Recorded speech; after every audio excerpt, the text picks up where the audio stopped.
Anger grows at the government after Tuesday's catastrophic explosion in Beirut.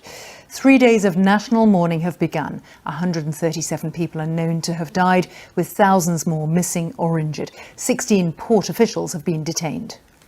France's President Macron is the first world leader to visit, mobbed by crowds at the port pleading with him for help. The scene at the port is one of utter devastation. You can see here machinery being used to clear some of the wreckage. Let's show you what the port area looked like in June and then today after the explosion. That 2,500 tons of ammonium nitrate blasted open a crater 140 meters wide. The explosion was so intense that it capsized a large passenger ship. You can see it on its side there, almost 500 meters away.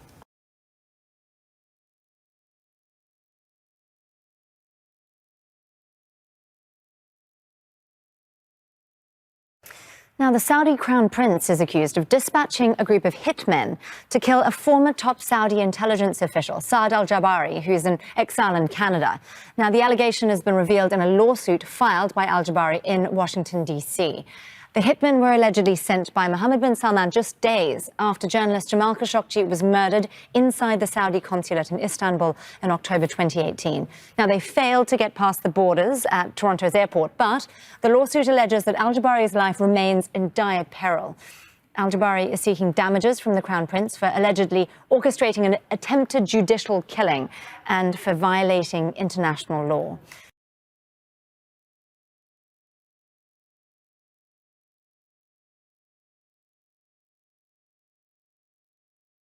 While the world is still fighting the COVID-19 pandemic, reports of a new virus emerging from China are surfacing. As per the Chinese mouthpiece Global Times, a new type of virus, which is passed through tick bites, is spreading through China. Now, this virus has already killed at least 7 people and more than 60 have been infected.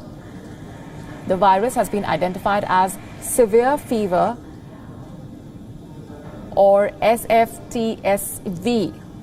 In the first half of 2020, more than 37 people contracted the tick virus and later 23 people were found infected in China's Anhui province. It is spreading fast across eastern China.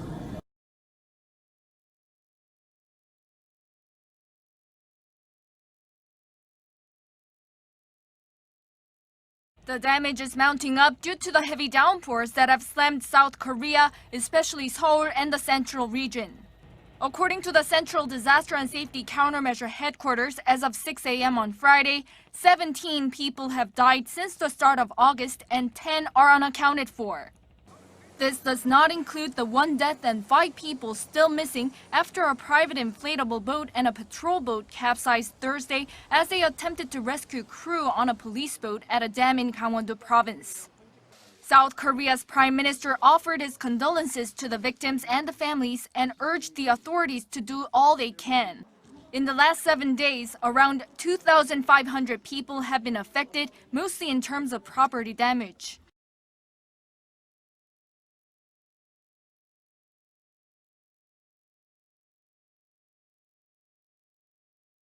"25 people in Hong Kong, including pro-democracy activist Joshua Wong, have been charged with taking part in a banned candlelight vigil.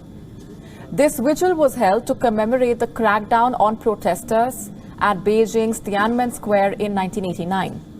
Pro-democracy activist Joshua Wong, media tycoon Jimmy Lai, and leaders of the Alliance in support of democratic movements in Hong Kong were among those charged. They were formally charged with knowingly taking part in an unauthorized assembly, quote-unquote. Wong and other activists have also been barred from contesting Hong Kong's upcoming legislative elections. The chairman of the alliance, Lee Cheuk-yan, was also charged with organizing the assembly on the 4th of June. 13 of those indicted were already facing charges over the same event, with some pleading not guilty in the court.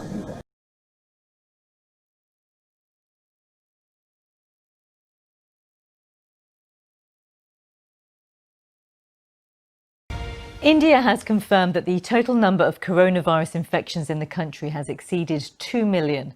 It's the third highest number of cases in the world after America and Brazil, and the number of new cases remains at worrying levels. The Health Ministry has reported over 62,000 cases in the past 24 hours alone, and the number of new infections has been above 50,000 every day for a week. The last million cases were confirmed in just 20 days. That's a faster rate of infection than the United States or Brazil. And the country has reported over 41,000 deaths so far. While that's the fifth biggest total globally, India does have a population of 1.3 billion people.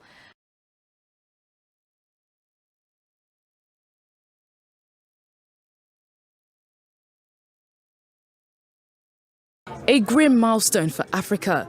The continent now has 1 million confirmed coronavirus cases. South Africa, Egypt, Nigeria, Ghana have been the most severely hit by the pandemic. South Africa leads the continent and is the fifth most affected country in the world. It accounts for more than half of Africa's registered cases. In response, the country has pushed on with new lockdown restrictions. Among measures to curb the spread, Ramaphosa announced that masks would be mandatory in workplaces and in public transport. Schools would be closed, and he reinstated a curfew. As the healthcare system struggles under the weight of the virus, South Africa scrambles to bury the dead. This is our mobile mortuary. As you can see, the back part has shelves that accommodate 16 deceased.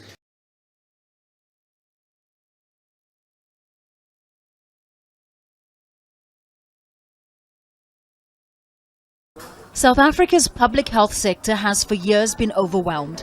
And now, with a global pandemic infecting more than 500,000 people here, public hospitals are under more pressure. More than 24,000 health workers have contracted COVID-19 and 181 have died since March.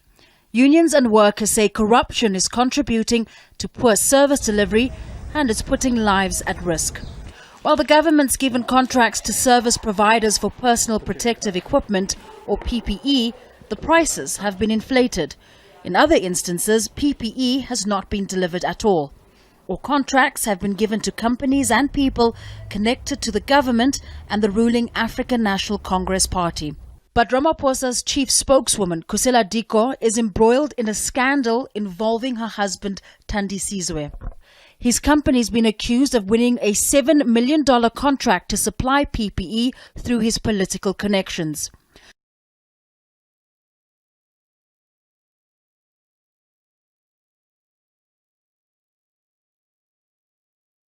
The debate over reopening schools amid the coronavirus is now in full swing, and some that have already reopened are really a preview of the challenges ahead. A 15-year-old student in Georgia says that she has been suspended from her school. Why?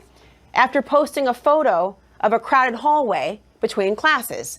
Hannah Waters put up the image you're seeing right now on Twitter. It shows kids who are jam-packed in the halls of North Paulding High School, and she says many were not wearing any masks.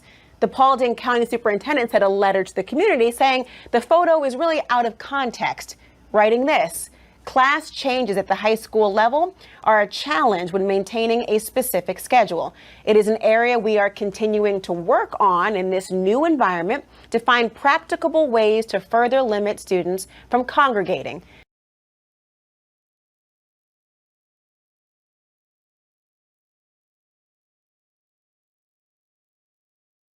Norway's cruise shipping industry has been brought to a halt amid an outbreak of coronavirus cases among passengers. On Wednesday, authorities ordered a cruise ship to dock in the town of Bodo and all 200 passengers to quarantine.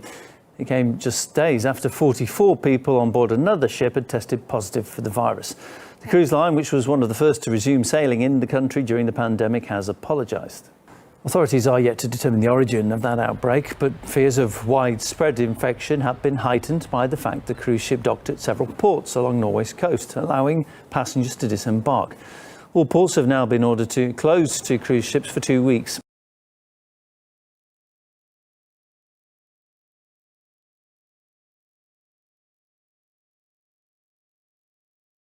This photo, this mushroom cloud, is as menacing today as it was 75 years ago. It was taken about an hour after the Enola Gay dropped a nuclear bomb over the Japanese city of Hiroshima. The world had never seen anything as horribly, powerfully destructive. At least 70,000 people were killed immediately, just their shadows left behind. That was August 6, 1945. Another 70,000 people died in the weeks after from radiation exposure. Cancer and other long-term effects killed tens of thousands more. 3 days later, the U.S. dropped a second nuclear bomb on Nagasaki. The bell tolls and the sound lingers, compelling reflection on the horror of Hiroshima and Nagasaki. Attendance at this year's somber ceremony limited by COVID-19 and because there are fewer survivors 75 years on.